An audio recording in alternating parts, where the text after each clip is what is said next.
Welcome to Quality of Life Radio, hosted by Lisa and Nancy, editors of BigBlendMagazines.com.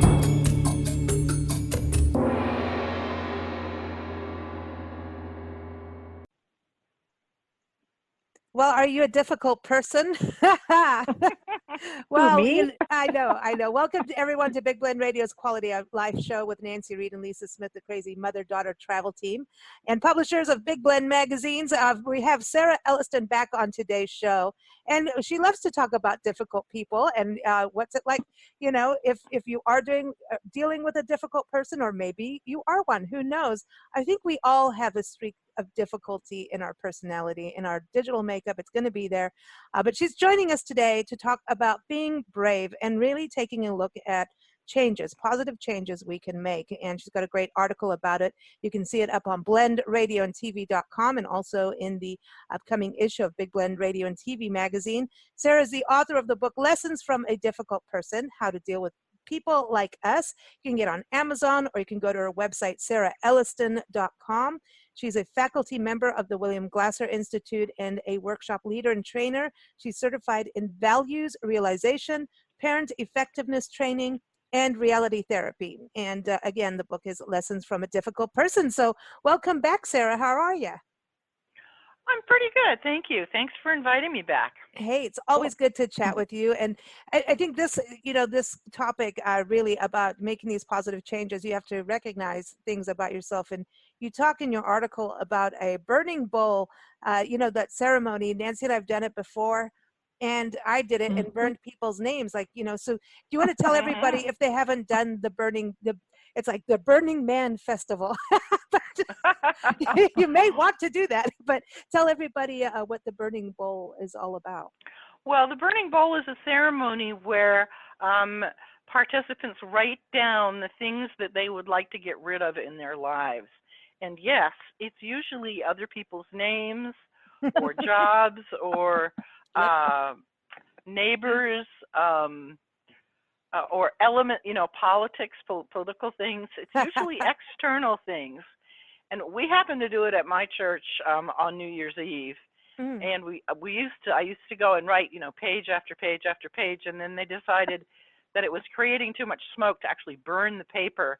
So now we have to write them at home and synthesize it down to a couple of words, and we use flash paper. It's not half as satisfying, I have to tell you. But flash paper, you throw it into the fire and it goes poof and it's gone, and then you don't have a lot of smoke in the sanctuary. So that's probably better for the building. But so what I do now is sit down and write a list of things that I would like to let go of. And the point that I have had to learn is that I can write down people's names. The way the instructions are is usually the things that you want to let go of or get rid of, or things that you've completed. They were fun, they were wonderful, but they're done. And so if you let go of them, then you make space for more positive things. It's not supposed to be all negative, although mine were usually pretty negative. And I would list, my boss or my ex-husband or, people and politics. And what I've found is that makes me feel good for a while. But I mean, all of us know this, that, if we don't kind of move our own feet and do the work, whatever it is we're really wanting isn't going to come to us unless we're working. We have to do something in that direction. I mean, you don't have to map it all out in your head, but for example, if you want to write a book, you have to sit down and start writing. Exactly. And if you find that to be much too scary, then you write some descriptions and you write an outline maybe, or whatever, But you can't just sit there and say, I really want to write a book, and wait for the moment to strike you when you write the book. At least that's been my experience. You have to get on with it. Yeah. You have to move towards it. So you want to be in a relationship, but you're staying home every night. Hello? Yeah. Yeah, you can do the internet meeting, but you're still going to you're going to have to go and have lunch with this person that you meet eventually. Or something. You just have to take the Otherwise, steps. I think that's the thing, is to take steps, right? It's not about just, right. it's kind of where people got the law of attraction wrong. Whereas exactly. they Well, just right. you put a wish out there. It doesn't mean your wish is going to come true if you don't do anything towards the wish. You got to be part of the co-creation, you know. If you're really doing the law of attraction, you will be attracting things as you look for them, as you look towards, okay, what direction. So I've been invited to do a cookie decorating party this Sunday in my condo association, and I'm like, are you serious? I'm not going to eat any cookies, but I want to get to know my neighbors. I like to feel like I'm part of a community, so I will go to the party, even though I would never throw a cookie. Well, I guess so. It'll give me something to do. It's I don't want to creative. I don't like to go and stand around with a drink in my hand or something and try to make conversation. But if I get to sit down next to somebody's daughter and learn how to, decorate a cookie, well, that'll be fun. That's cool. I have to do. I was going to say cookies are good. I just want to say that we are recording this podcast on National Cookie Day. So I just see you're supposed to. This is part of the law of attraction, Sarah. There you are. Exactly. So for me, I would like to attract more fun people and more fun time in my life, more activities. But that means I have to go to things that I think are, a little bit strange, but I'll go. A bunch of us will do karaoke at church on Friday night, and I love to sing, so it's fine. And I'd much rather do karaoke at church than in a bar, because in a bar people really do sound weird, and they just get drunk and silly. But anyway, I've never been there. Oh, sure. Right. This is interesting, because you talk about really taking a look at what your actions are, and I think when you talk about getting out there, attracting more fun, and having to take those steps, it's really about comfort zone, right? And a lot of times we don't want to break out of our comfort zone, or it's scary. It's fear, and then fear of looking at the negative parts of what we're doing as individuals, maybe in communication, how we're handling things. You talk a lot about the communication side, is you may be mad at somebody, but it's about your reaction, and that's exactly. true. It's something Nancy, I know she's going, I hope Lisa read this article. Well, I think it's natural to sort of feel defensive or angry, especially when someone says something in a way that feels confrontive and abrupt and not very polite. And my reaction is always to sort of like want to turn around and kick them, or verbally kick them. We can't really do that in our family. Well, we can, but doesn't build up good relationships. Not healthy. And you can't do it at work for sure, So what the reason I was saying, you have to move your feet forward. What I learned was, if I want to have a happier year, I have to look at places where I might have made other people unhappy and let go of those behaviors. And that's hard, as you say. But and part of being a difficult person is for me, is constantly checking to make sure I haven't been abrupt or rude, or that my perception of what just happened is the same as what the other person is perceiving. And that's because I'm sensitive, and in the most recent past anyway, the last couple of times I checked, the person that I asked was like, no, why would you ask that? And I said, well, I'm sensitive to being a little bit abrupt or rude, or perceived as rude. She said, no, I didn't take it that way. Now, she may or may not have taken it that way, but even if she did take it that way, my saying, whoops, was that a little bit too whatever, alleviates it somewhat, so we can still communicate as we may not be bosom buddies, but it's still a friendly relationship. And usually it's task related. It seems like getting involved in doing something together as a group, and I say, well, we need to do this, we need to do that, and someone says, well, why can't we? And I say, well, you can't because, and then, or no, that won't work, and I think, whoops. I said, well, it would be better if I had said, talk about why you want to do that, because actually it might work. It's just that Yeah. in my head I've got it all planned another way. So Yeah. I think you were saying that all of us have, the tendency to be difficult. I think we get caught up in ourselves, and we may or may not be perceived as difficult, but we have the tendency to kind of like, ooh, I see where we should go, or how we should do this, or the way it should be, and let's do it, or let's go. And maybe someone else has another idea. Yeah. We don't always give them time. I know that's, really, the big achievers in the world, I look at people like Richard Branson has always said this. He's like, one of the best things you can do in a company is hire someone with more ideas than you do and listen for those ideas and that creativity. I just had a phone meeting just a few hours ago, and we were talking about that outside of the box when you're about creativity. Just it was a marketing conversation, and it was about doing something that isn't what you would always think is aligned, and doing something outside of the box that has integrity. But I think we do that even in our businesses. That no, this is how it's always been done. Nancy hates that. Nancy is like, she's always the person with, now we're going to change this. I'm like, oh my gosh, here we go again. But it's true, isn't it? And Nancy, that's why you had, started your own businesses in the world, is because you hated that. Like, to never try anything new, to me, it's like, then the result is boredom. Whether it's your customers, your clients, yourself, you're in the workplace.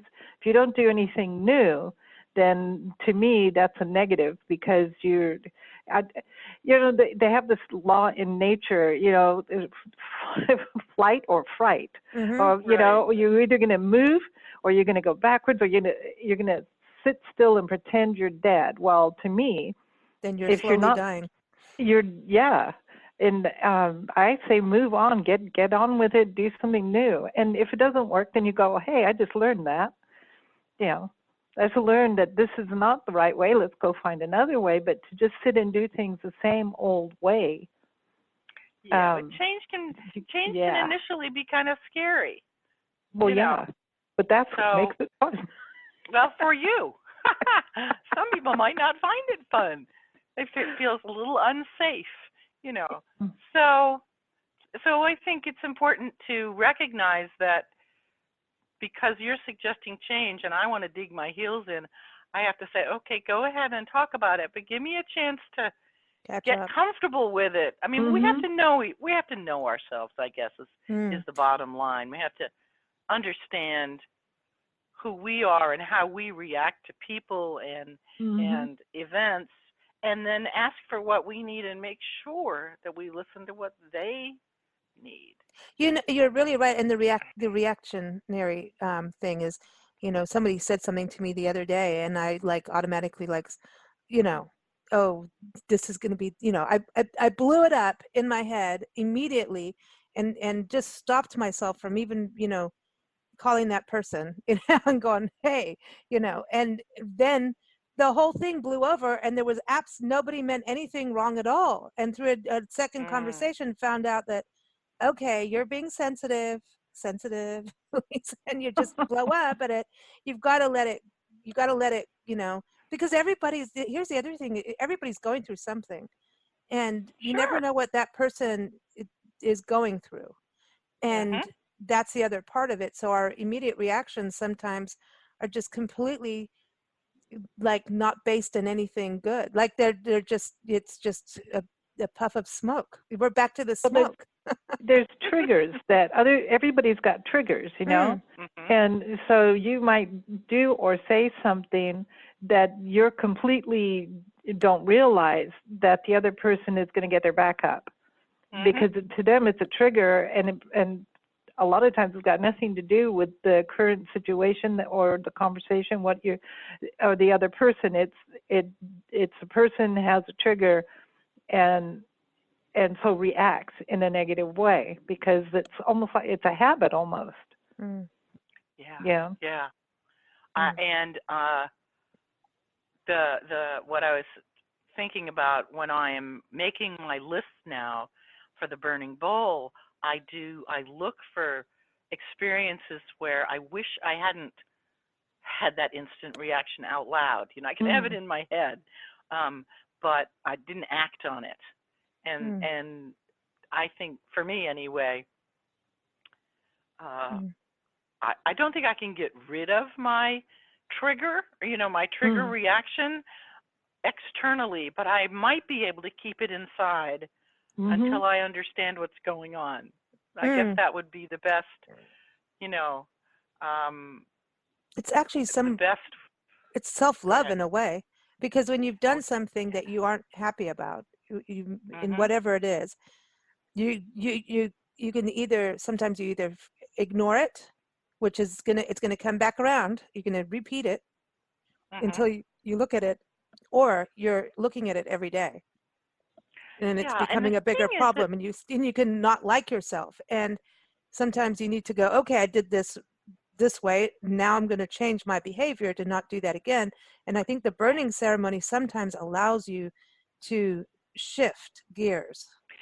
If you're aware of it. I think part of what I put in my article was also the fact that it takes a lot of courage for someone to turn to someone else and say, when you do that, it really triggers a negative reaction in me. Your tone of voice felt like my great Aunt Sally or whoever it was that used to talk to me that way. And so let's take a deep breath, and, or could you modulate your tone, or could you talk some more and explain it? People, for the most part, we don't do that when someone says or does something that triggers us. We're not brave enough to take the time to say something to someone, because we know their reaction will be negative, and we don't like to have people come back at us negatively. And so if folks aren't telling us where we're difficult, we have to be more aware of how, when we might be being difficult. Does that make sense? Even if no one's telling you that you're difficult. I mean, I think of married couples who, the husband starts the story and the wife says, "Oh God, do you have to tell that again?" Or the vice versa, or then the wife finishes the story, or the husband, either way. But I can remember thinking to myself, "Oh God, are you going to tell that story again?" But I knew how much people loved that story and how much fun he got telling it, and I had to sort of say to myself, "Come on, you thought it was fun the first couple of times you heard it, so give him a break."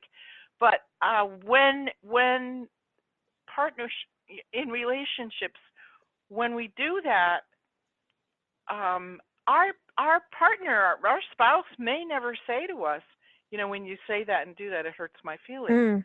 They just take it as part of who we are. But other people look at us and say, "Well, that was pretty rude. I wouldn't want to live with that," And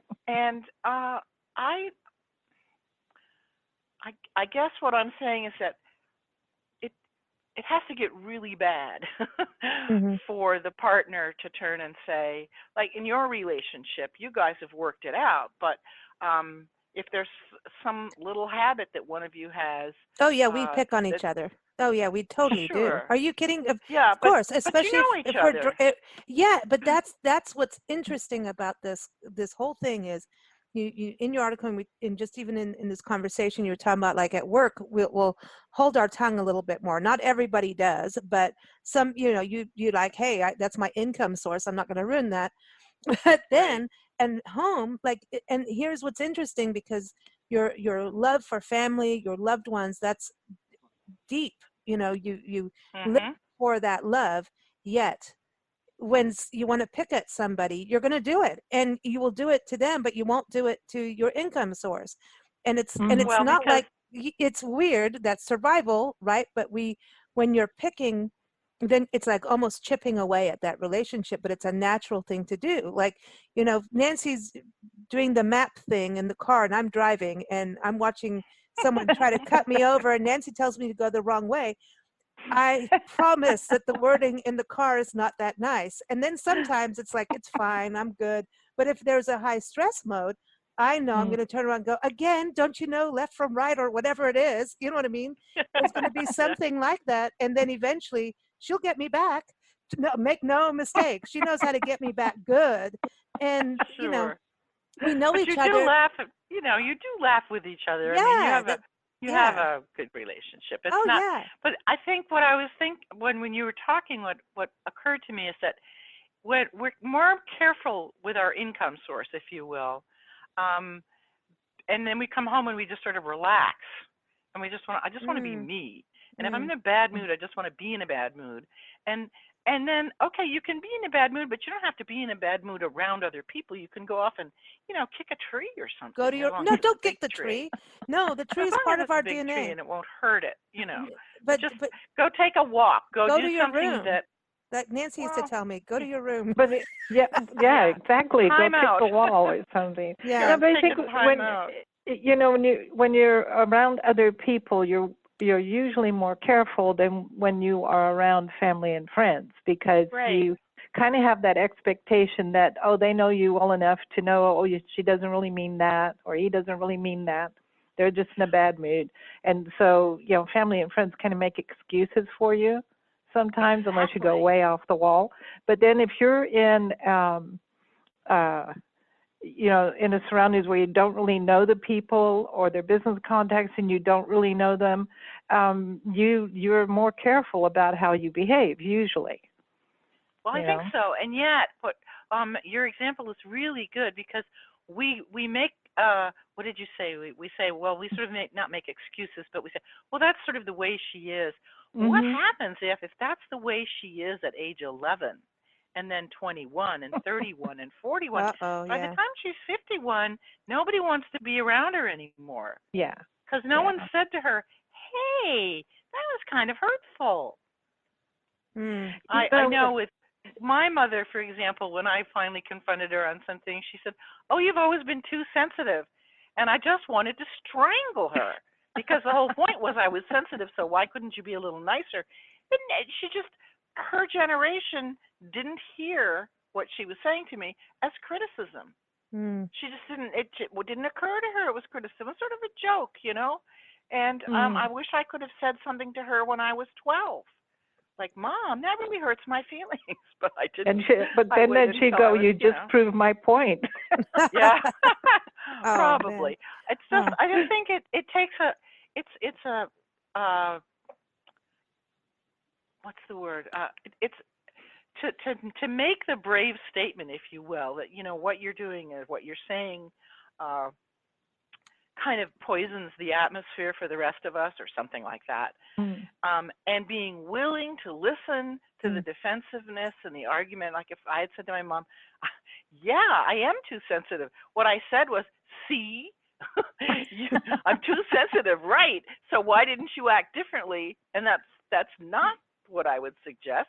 I wish that I had said, you're right, I am sensitive, and I guess it's been a problem for you or something, and let her talk about it more. So anyway, nobody's perfect, but that's just an example from my life. But what did happen, of course, was it started for me at work, was that somebody confronted me at work and said, what you're doing is driving the rest of us crazy. And the first time she told me about it, I said, I don't know what you're talking about. And she said, oh, well, you know, wait a little bit. The next time you do it, I'll tell you.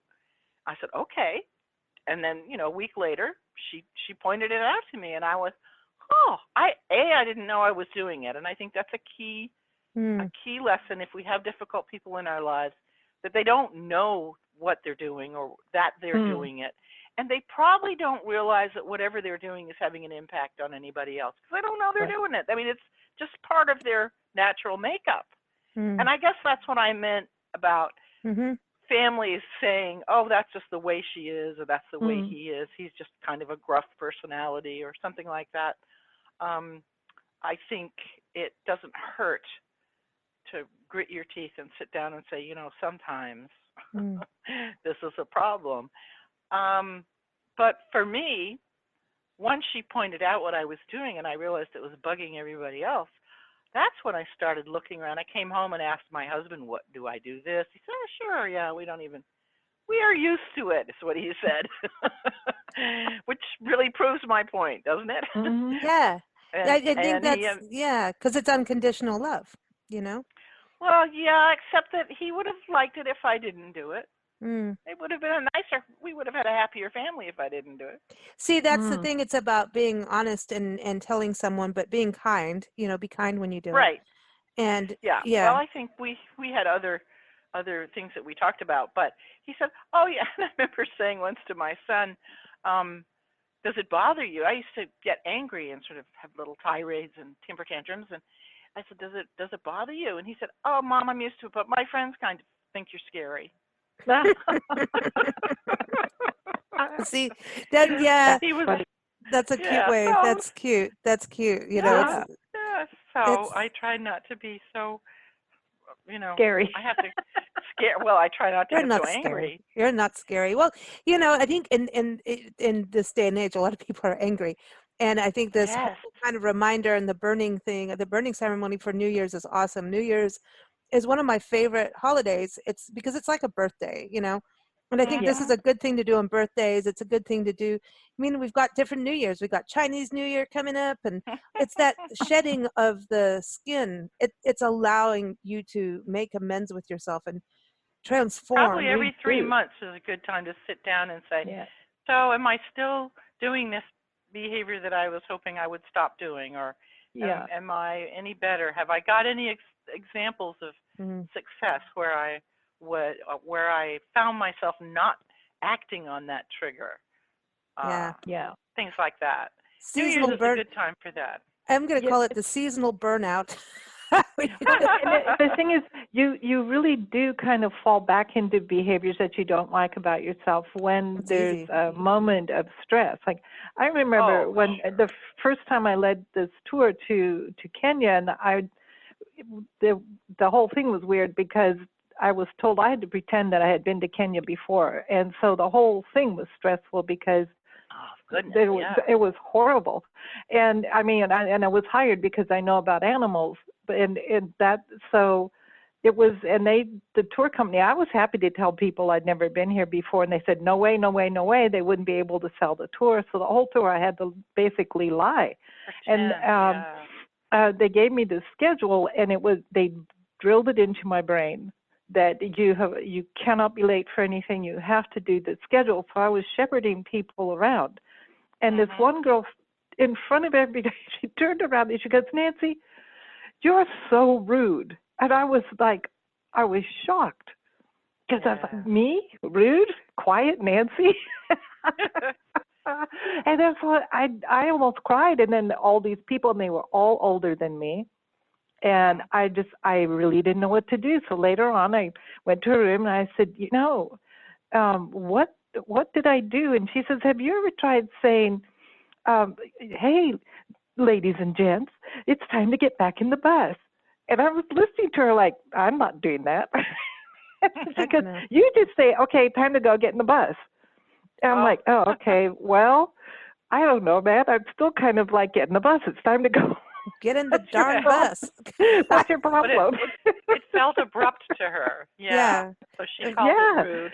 I'd be like, everybody get your butts in the bus. I know. I'm like, I could just sit there and look at my watch and tap my foot on the ground or like, no, that's terrible. That's no. Yeah, I know. So I was like, but then I realized, that a lot of times you go through life without seeing what the other people see you as. You just go straight ahead like, I'm doing this fine. I got everybody where they're supposed to be on time every time. But I was rude. Well, you were abrupt. She just perceived it as rude. Oh yeah. You weren't gentle. Like, okay, now guys, time to go. No, and I think I vote for the abrupt. Well, no, they were. To me, and I think it's because they were so much older and they were all school teachers. They scared the heck out of me. See, that's my goodness. Yeah. Well, and teachers are a tough bunch. They're the hardest group of people to not talk to, but teach or, shepherd around, because they are used to running their own classrooms, and you better believe it, they've got their own way of doing things. Exactly. Man, 20 questions before you can do anything. Well, why? Sure. Like, or why not this way? Or, yeah. I mean, I'm a recovering classroom teacher, so I can say this. I mean, I'm not putting teachers down. Teachers are, they have, I mean, they're on the firing line from the minute they walk in the door of the building. Even if they're not, even if they've just come in to pick up their lunch and go back out, that they are responsible for whatever they see and take care of, and plus they have to know their subject matter. Yes. And there will be at least one parent every year that's out to get them for whatever reason. So I think they have a really tough job. And I used to teach classes in effectiveness training for teachers, and I just knew that if I planned a unit that normally with parents would take a week, the 3-hour class that we met every week, I knew that it would take at least 2 weeks to get through those 3 hours, and would take 6 hours, because they would have questions and they would have stories and they would have, exactly as you say, what about this and what about that? And I was like, oh man. But hey, I got to give a shout out to teachers.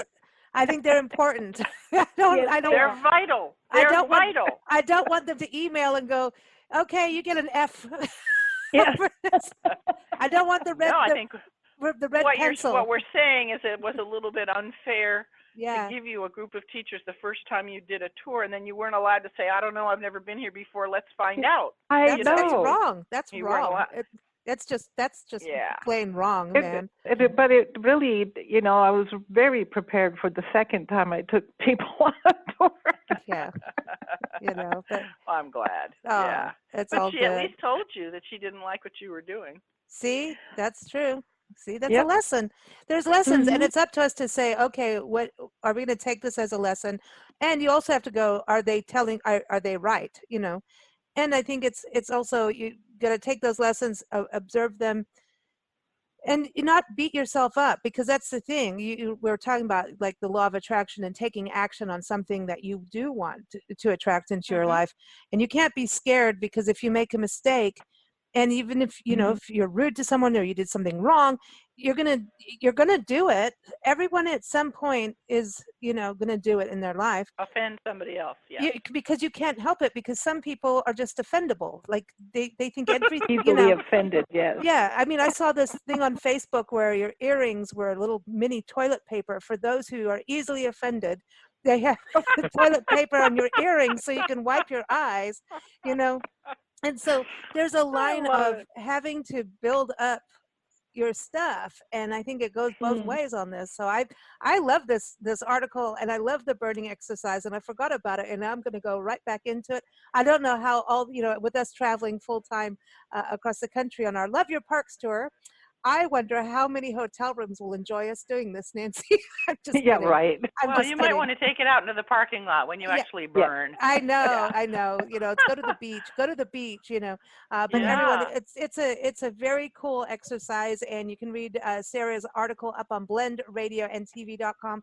You can find Sarah in our expert department, and also the article be featured in the upcoming issue of Big Blend Radio and TV magazine. Of course, keep up with us at bigblendradio.com. Our shows air Monday, Wednesday, Friday, Sunday, and all kinds of outlets from Blog Talk, Spreaker, YouTube, iTunes, Spotify. One day I'm just going to make a rap song of all the different outlets. Yeah, you should. I will. Like fun. I don't know if I can rap, but I'll try. But speaking of music, I've got a brand new song that we haven't aired on the show before. It just came in. It's from our good friends, Gunboat Diplomats, out in Florida. Gunboat Smith sent this in, brand new song. We need to go and see them, Nancy. We need to get there. Cool. I know. Sure. It's called, and he said this is, for the new year. And I thought it totally matches what we're talking about, where you reflect on the past and moving into the future, and be positive and have a good new year, everybody. Whether you're listening to this around your birthday, anytime can be a new year. You can make a new year every single day, any second that you want to. So anyway, it's called Take It In. And you can keep up with the Gunboat Diplomats. We love those guys over gunboatdiplomats.com. Thanks so much, Sarah, and happy holidays and happy New Year to you. And the same to you as well. Thank you.